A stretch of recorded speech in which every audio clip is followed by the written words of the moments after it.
Good evening, everyone. Thank you for joining us for today's webinar. On behalf of AAAD, I would like to extend my warm welcome to all the respected dignitaries and one and all present here. City dwellers in increasingly dense urban areas may have little or no contact with natural world in their daily lives. So it is essential that nature is fully integrated into urban planning and development since it depends on healthy interconnected ecosystems within and around them. I hope today's session will help you to understand diverse life supporting and life enhancing contribution that nature provides and make life both possible and worth living. So let us start the session with the small video.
Thank you for watching it.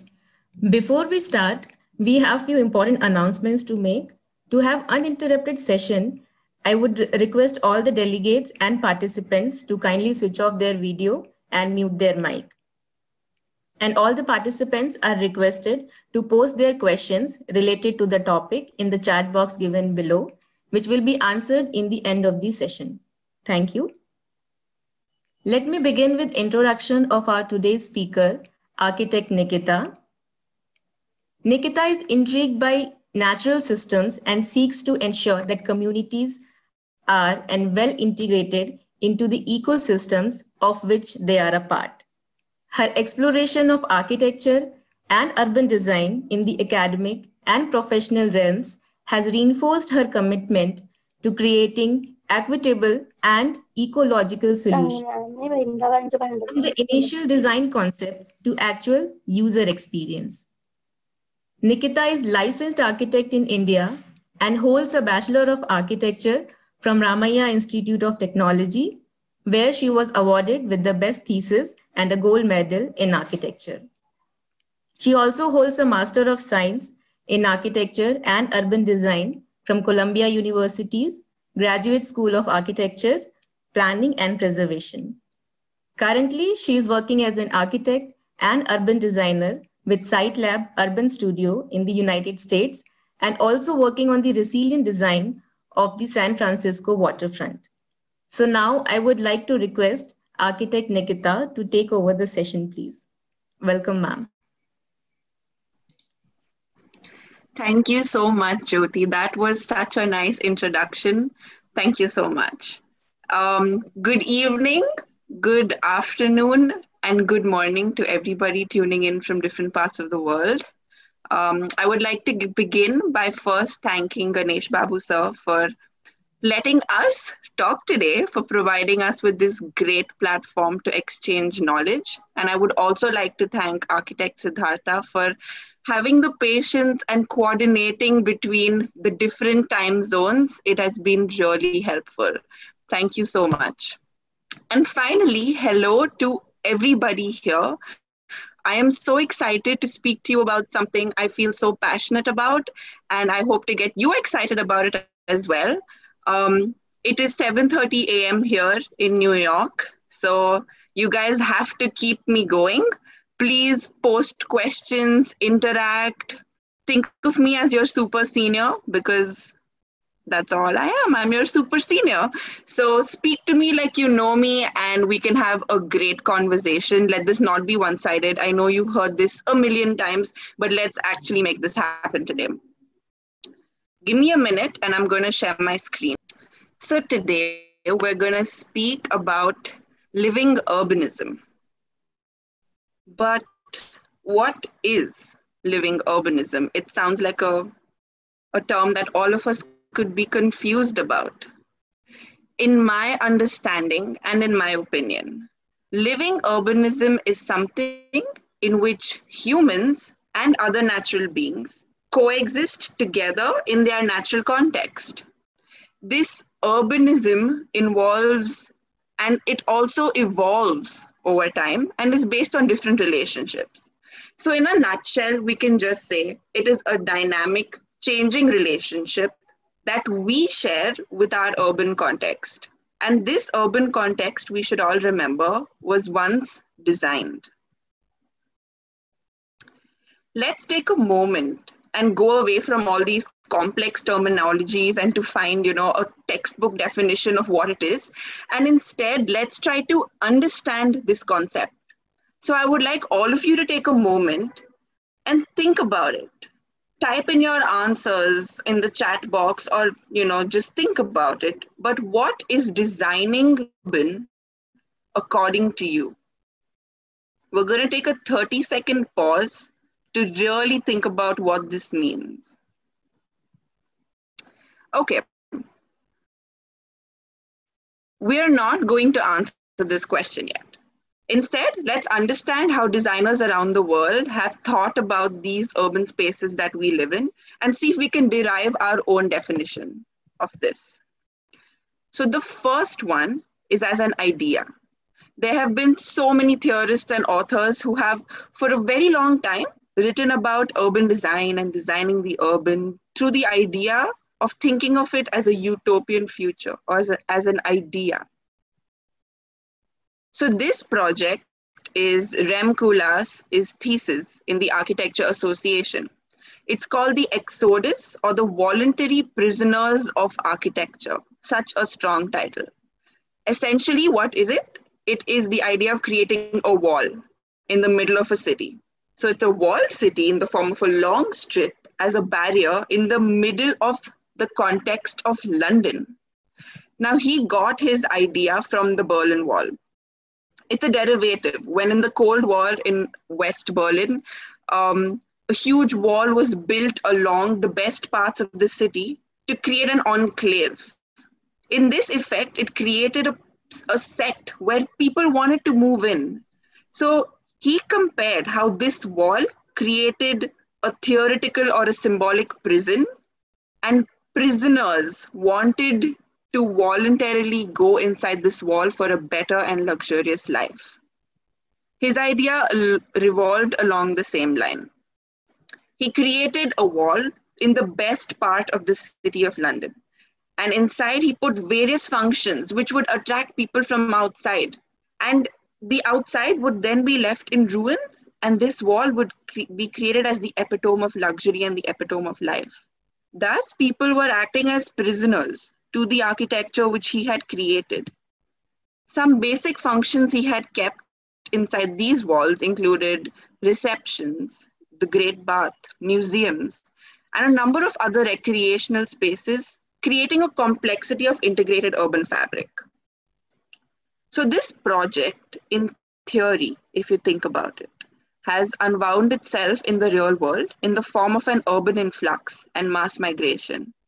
Through this lens, we can understand that the relationship of various factors in a city, whether it's political, geographical, economical, they all are playing together a role in defining the city as an organism, almost like a living entity. So it is these small, different moving parts that are coming together to create one whole. So we must remember that it's about the relationship between these nodes, creating a network and not just an individual entity. Let's now look at living urbanism as a social derivative. We must all know that a very important element of the urban is the us, we, the people, the communities that live there.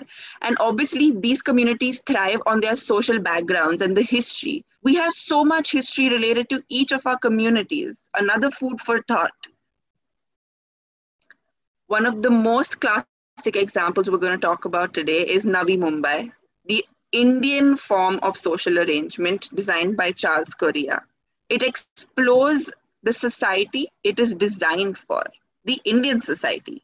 It bisects the culture of the Indian context and looks at the various forms of interactions that exist across it. So we begin by cutting a transect or a section through a typical Indian neighborhood.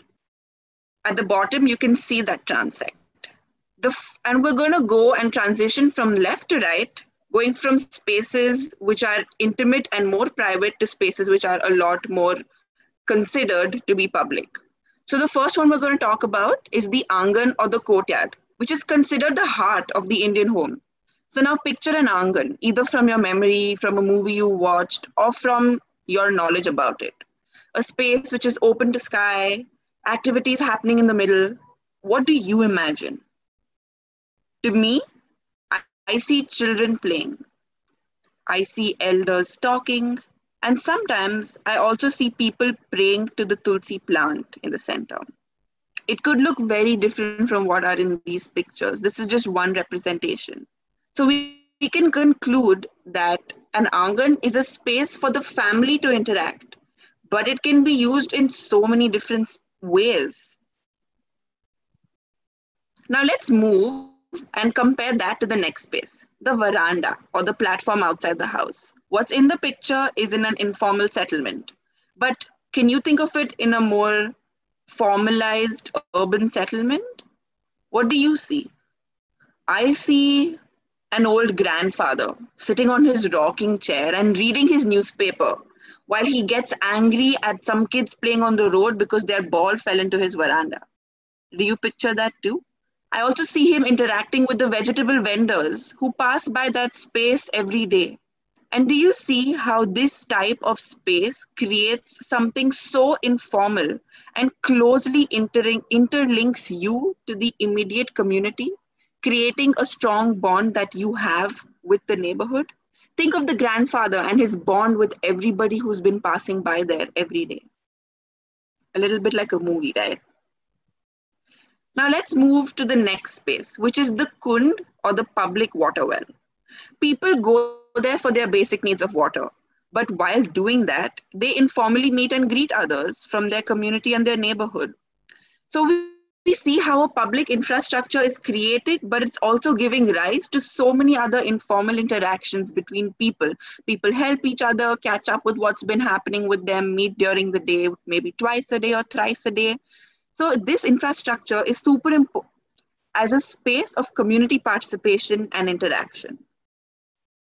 Have you ever thought of these different common spaces having such an important role in our urban context? And finally, the Maidan, which is the public gathering. This is something we all know. It is used by the entire community, either for interaction, for celebration. It could be a park, it could be a marketplace, anything which is central to the community. Now, if we think back as to when somebody asks us, what is urban design? What exactly do you design? These are the questions I used to get. And the first answers were, I design plazas to bring people together, or I design parks. But that's not what it is. It is designing the ordinary life. The ordinary life is not boring. It's okay to be ordinary. And the wow element of design is not always aesthetic. It's about the connections. It's about how it's influencing lives. Ordinary is beautiful.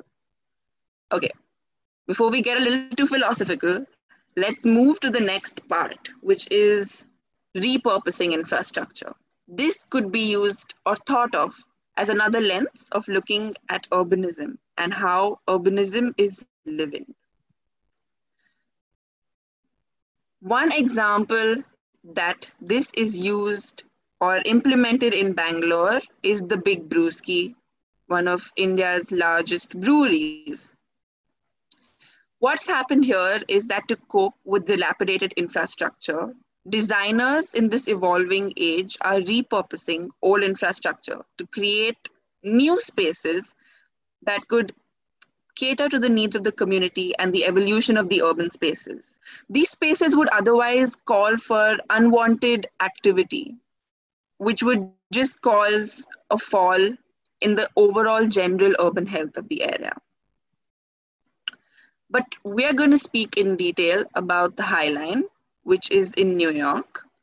And it's an example where this was a historical meatpacking district. So imagine all of this in black and white. There's a meatpacking district, there's a trade route in the form of a rail which is connecting various nodes of the district.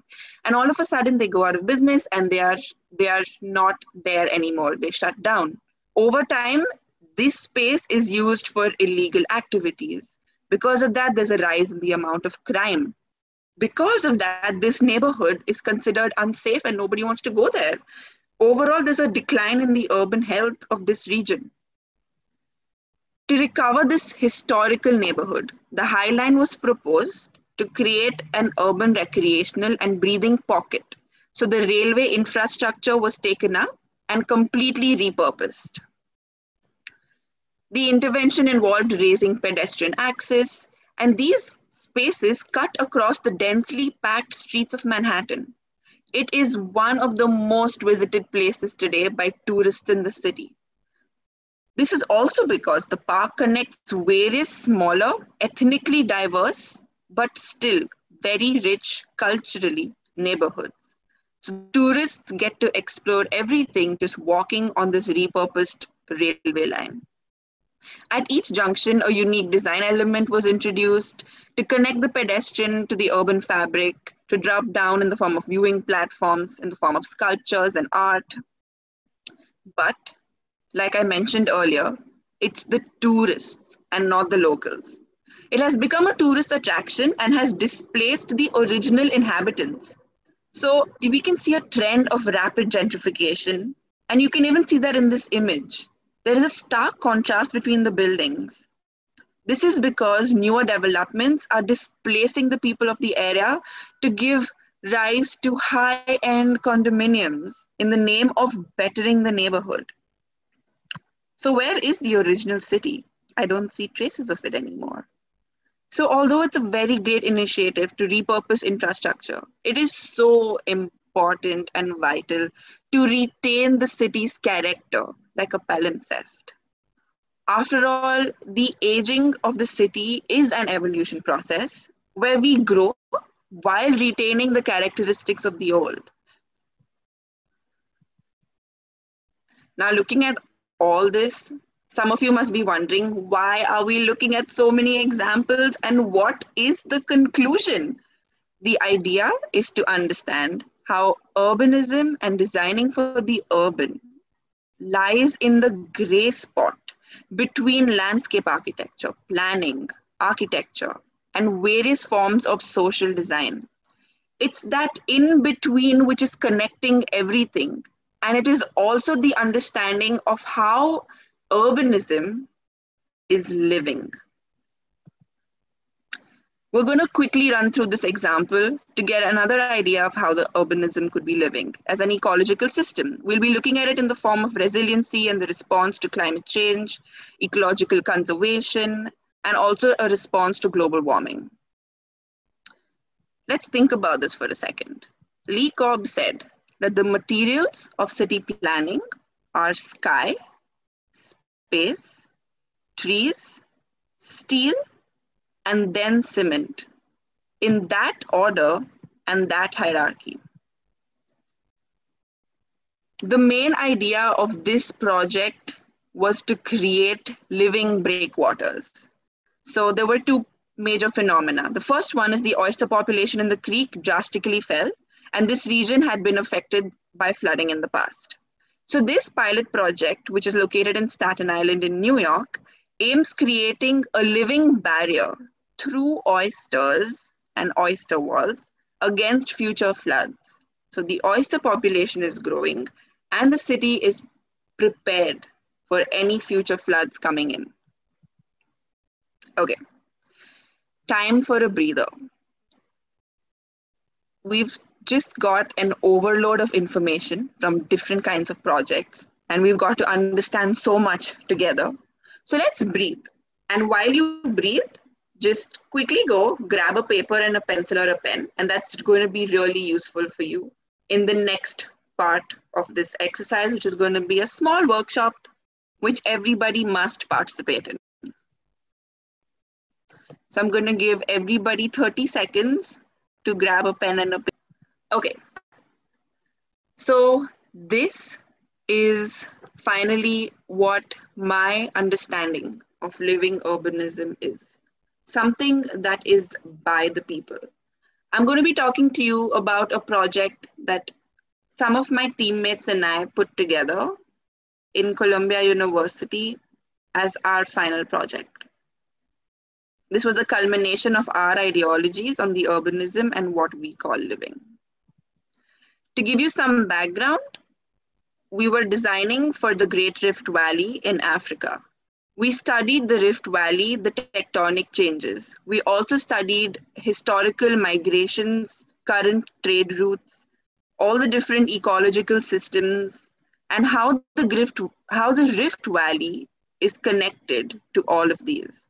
We picked 3 cities, Tel Aviv, Addis Ababa, and Beira, along 3 different parts of the Great Rift Valley, and I focused on Addis Ababa. My team and I picked a site which is called the Peacock Park. And it is a unique site which is in the center, or actually in the heart of the city where urban agriculture is being practiced. Background. There are a number of rivers in the city, and there is a new project, which is the Beautifying Shegar project, which has now come in and threatened to displace communities and concretize all the river edges. Nothing's going to be natural anymore. Nothing's going to be living anymore. So, if you can see on the right, we've got just a graphic of the site. In the center, we've got a park, which is the Peacock Park, which could also be compared to the Cubbon Park in Bangalore, Central Park in New York, but much smaller in scale and very natural. Around it, we've got a community or a cooperative of farmers living there. It grew from 5 families to 60 families in 50 years. Around that, we've got their agricultural land. So it's in the heart of the city, a small pocket where these farmers are practicing their own little urban agriculture, but supplying to the entire city. And what's beautiful about this is they've got rivers flanking the site on either sides. These pictures just give you idea about the context. Sorry. And this is a video which we are going to watch later if we have time for it, and also because it could be choppy and we do not want to see a choppy presentation. So the idea is that the current cooperative that is living there has a very strong existing social network. They're organized and they take care of the ecology with utmost responsibility, but their system is lacking infrastructure. They're lacking funding, and they also face the threat of displacement due to the huge Beautifying Shegar project. But we understood that the Farmers Cooperative has the potential to offer a richer set of benefits if they are helped and not hindered. So we proposed to learn from the strengths of this cooperative and design a new system of habitation that includes the river, plants, animals, and people as actors in this system to create a co-beneficial, partnered, nested relationship. So we developed a system of 5 benefits and different layers. The ecosystem services involves cleaning the water, cleaning the soil, and flexibility to adapt to the dynamics of the river. The river floods almost twice a year. The social services opens the closed gates of this community and turns it into a new type of a public working landscape, which also gives back to the community surrounding it. Income generation increases the earning potential across the site by expanding beyond agriculture to secondary businesses, ecological stewardship credits. The social fabric allows for smart growth while retaining strong social bonds. And finally, a number of funding opportunities could be broken down into fundable projects, welcoming different partners like the Green Climate Fund and even the Prime Minister's office. So we used this site as a testing ground, and we identified 3 target interventions. The first one was to increase their ecological services and clean the river. You're going to see them appearing slowly, one at a time in a GIF. The second was the increase of public engagement through new types of public spaces. And finally, the creation of new models of cooperative housing and stewardship. So let's begin with the first one really quick. This proposal includes a filtration system that is composed of plants and organisms that clean the water, while also giving products back to the community that care for this land. So overall, this very natural and organic system absorbs water and also reduces the impact and erosion of the flash flooding, which happens twice a year. The flexibility of the land to react to this seasonality is also one of its biggest strengths. The next idea was to propose working landscapes, and the idea to propose a multi-layered canopy design that increases the ecological health of the site, but also expands the level of productivity. So it directly connects to the communities outside of this park They are already supplying a lot to the market spaces. They are one of the major suppliers of agricultural produce. But now, based on the various seasons and harvesting periods, we evolve. On the left, you can see the development of a new type of canopy system, which is planned yet organic, which is something that the current cooperative can carry out by themselves. Once they do that, they rotate based on the various cycles, and they also interact with people, businesses, communities. So it invites people from the outside to indulge. The next one is a response to the growing density of the co-op. We propose a new cooperative housing typology that is integrated with land stewardship. So we've created a vibrant community corridor, created stewardship to the river, which is just next to this space, and also thought about how the cooperative housing can be in the form of Tetris blocks, where each community decides how they would like to grow, how they would like to develop. All of this would happen in a co-beneficial partnership with the government itself, where each of them are growing and building on each other's strengths and needs. We thought of this in one site, which is the Peacock Park, and also saw how it could be implemented across the city in various different forms of businesses, tourism, and even just casual ecological health. So, as a conclusion, our project proposed learning from the site and also the redevelopment of Addis Ababa's rivers. We realized that it should not be that of a large-scale infrastructural project like the Beautifying Shega project, but rather through a smaller, more localized system. We realized that Addis has the potential to achieve its goal of becoming a world-class city, but not through imported models, but by learning from the legacy of what currently exists. At this point, it would be apt to quote Jane Jacobs, who said, cities have the capability of providing something for everybody, only because and only when they are created for everybody. So let's move on and see if speaking about all these examples and different lenses of urbanism and urban design could help you understand living urbanism. And let's move on to our activity. So now your pens and your papers are going to come in use. Sketch an instance. Draw your version of interaction with your urban environment or what the urbanism means to you. It has to be a really rough sketch, which is going to be a minute long process. It can be in the form of a section, a perspective, 1 point, 2 point perspective, a random view which has no perspective at all, or it could just be what you're seeing. It could be words, it could be anything, but write something down on that paper and then take a picture of it. In exactly a minute, we're gonna ask everybody to put their videos on so they can show their sketch to the screen. Nobody's judging, so please don't worry about it. Once you're done with that, please take a picture later in the day and tag AAD and me in it on Instagram. And then we can see if we can create the AAD collage for living urbanism together.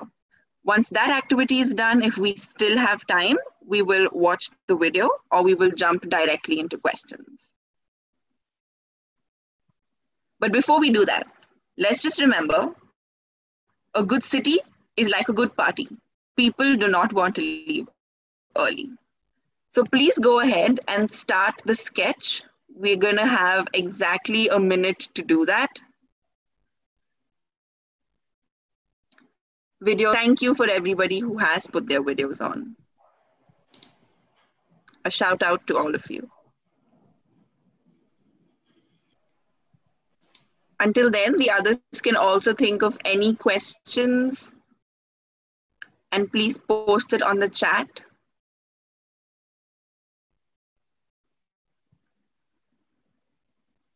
The questions are going to be anonymous, so if you'd like them to, please mention that on the chat as well.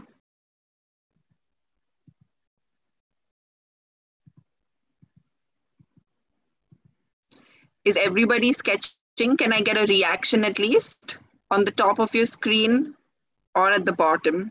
You can choose to give a reaction of a hand up or any reaction that you please.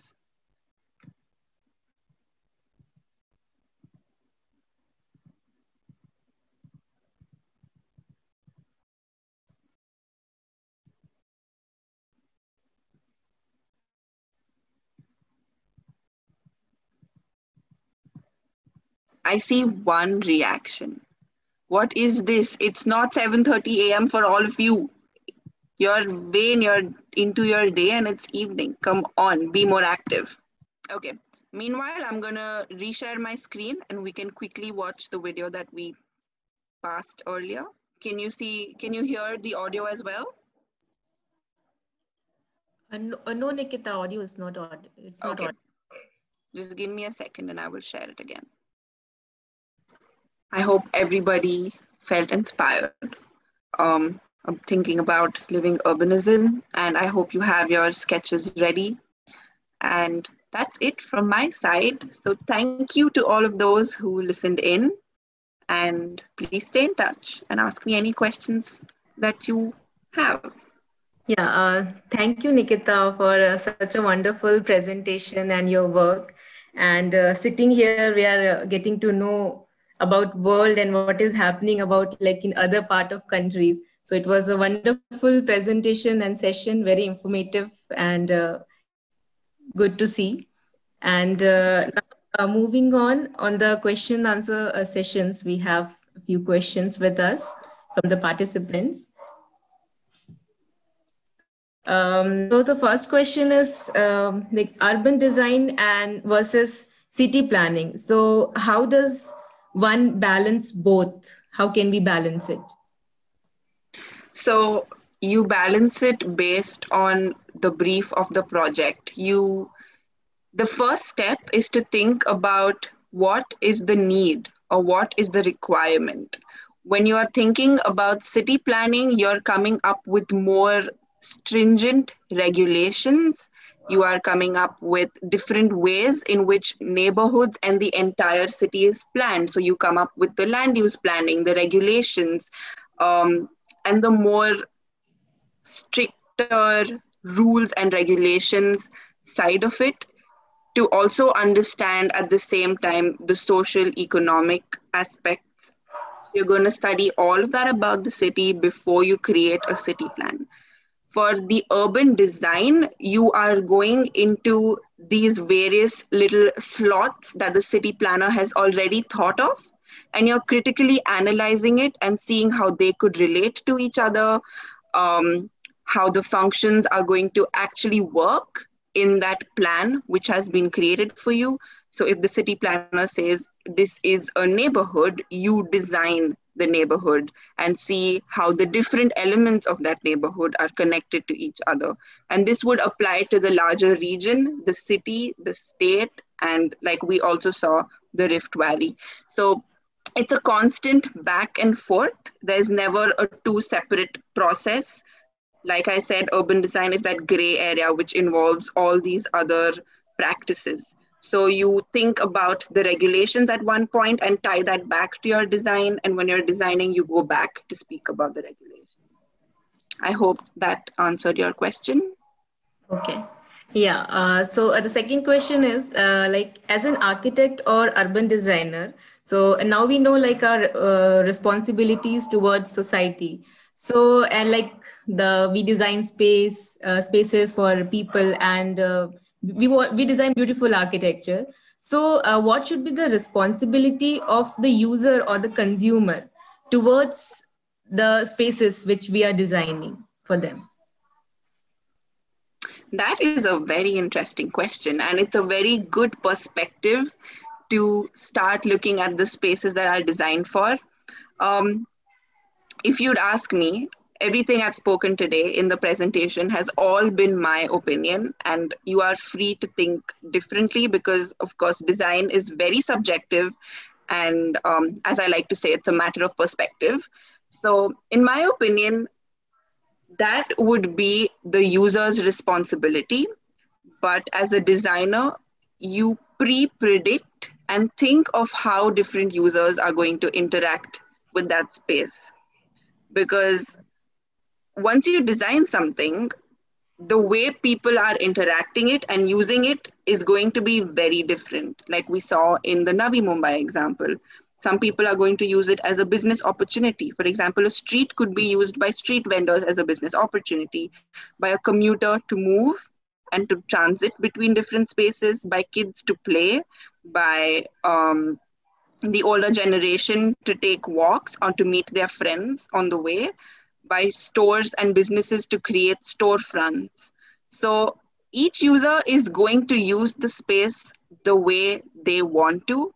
And as a designer, the only way you're going to make them responsible to responding to that space is by Yeah. actually catering to their needs, Yeah, because you exactly. cannot expect the users, which are in a huge magnitude in terms of the city, to stick to one formalized way of respecting or using the space. And in fact, that's the beauty, because these different uses redefine what you must have designed the space for. And that also happens with architecture in a lot of ways. Yeah. And the next question is living urbanism versus living ruralism. So, do you have anything to say on this? Um, there's a lot to say. Living urbanism is about, there is, first of all, a very stark difference between urbanism and ruralism. But then, is there? In my opinion, they are coming together. And what we saw in the last project in form of the reciprocity, or basically the carrot mida or the urban agricultural, is the idea of ruralism. In today's context, we think of agriculture as a very rural activity. But we're now talking about this activity being a very major part of our urban fabric. So we're talking about urban agriculture. So there is that relationship between the rural and the urban, in the urban and in the rural. So I would say that both of them are coming together, they're interweaving together, and we cannot call them as two separate poles. They're not very distinct. It's a Yeah. gradation. And one last question we have. So, how do we retain the sense of the city when the city is already bursting at its, it seems, with more housing needs, infrastructure, and ever increasing migration? So, how can we retain the essence of the city? Okay, so in terms of Bangalore, we know how our little satellite towns are coming up everywhere on the outskirts. If we look at the history of Bangalore, um, we had the four towers within which the city was supposed to stay, and then we had our first ring road, and then with the industrial expansion, the second ring road came in, and then we had the Silicon Valley of India happening in Bangalore, because of which we've got our various satellite towns and satellite cities that have come into the picture. So the biggest idea that I have had in conversation with some of my colleagues is about how it's not about living in the city. And going back to the previous conversation of ruralism, that even living in the rural is a way of life. Because I do not want to quote, but Gandhiji said that India's strength lies in its villages. Yeah. And that is a concept we should ponder upon, especially in terms of huge growing populations, growing cities, and we need to think, is everything really in that one center? Do we want to segregate? Do we want to come back? It's a topic in discussion, and each person can have their own opinion. And I would love to hear others' opinions on this as well. Yeah, sure. And so that's all we have questions. And thank you for answering all the questions. And moving on, now I would like to call upon our beloved principal, Dr. Ganesh Babu, to say a few words. Yeah, Nikita Yes, was. sir. I will not. I am not going to appreciate your presentation, and I'm not going to say wonderful. I'm not going to say like as usual I say for other speakers. In fact, the core idea of having you on the platform was to showcase what is the future of a graduating student, because we have our first batch graduated, a very young institute, and we have a lot of aspiring students. What is the future of architecture and all that? So to showcase you as a very young graduated student, and what our students can do seeing you. But the entire context of that changed, and I saw you talking in such a high profile, right from the villages and the section of the city to tectonic plates and connecting landscape planning and architecture in a beautiful way, because we always try to define ourselves as a landscape architect. We have planner. In fact, literally I should say, yesterday and day before yesterday, Arunachal sir and myself were actually sort of not fighting, but stating that you are my student, Nikita, in our student groups. See, that is the way we enjoy the progress of our students, and that is the information I would like to share with the audience, the young students who are likely to graduate, because they're aspiring to practice, they're aspiring to do higher studies, they're aspiring to do whatnot. And you as a model of, a graduated student, you graduated in 2018, not very, very far back, very, very short time, just 2 years back. And, the language, what you're speaking is totally different, according to me. It's a new language, what you're speaking. And I am so happy to have you, and I'm so happy to listen these things from you, because I feel that I'm listening from a person who has got about 10, 15 years experience in urbanism or urban landscape. And you're talking, and you're very well connecting Gandhiji with Bangalore, with the four pillars. And I'm really amazed. It's excellent. Thank you And so it's much, nice you sir. remember Bangalore. Yeah, the way Bangalore is developing. And I hope, this message passes on to the students. And that is the core idea. But otherwise, it was a fantastic work, what you have done. All that is always there. I need not appreciate you on your work. Of course, your standards at your university, your colleagues will definitely be at a higher level. I totally agreed with that. And it gives me a lot of satisfaction to see you. And I'm sure if Arunachal sir, if I will invite him, he will again start appreciating. Arunachal sir, you're always welcome. Hope you're on the board. Yeah. So the progress and the uplift of our students is our satisfaction. That is the bottom line. And I'm very, very happy to have you and listen from you and learn a lot of things from you in the context of urbanism and the way you connected the landscape elements of regenerating the rivers. I remember my projects as a landscape architect, what I used to work upon. And I would like to, share this, that we will have more opportunities with you as a workshop, more specific to some context at your convenient time, and our program of our UG course. So, the information reaches our students and you share your knowledge with the students. Of course. I thank you, Nikita, for sparing your time at these odd hours. in midst of your sleep and your work. I know it's going to be, life is hectic there. And thank you once again. And we will definitely be connected with you. Thank you so much. Thank you so much, sir. That means so much to me.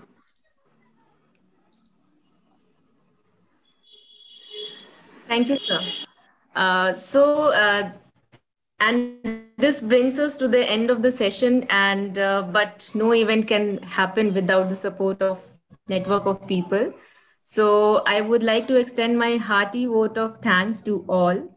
A very special thanks to our guest speaker, architect Nikita, for showing such a tremendous presentation and work. I want to thank our off-screen team members for evincing interest in covering the event. I thank our webinar coordinator, Architect Siddharth, and our broadcast coordinators, Architect Harshita and Architect Snehal.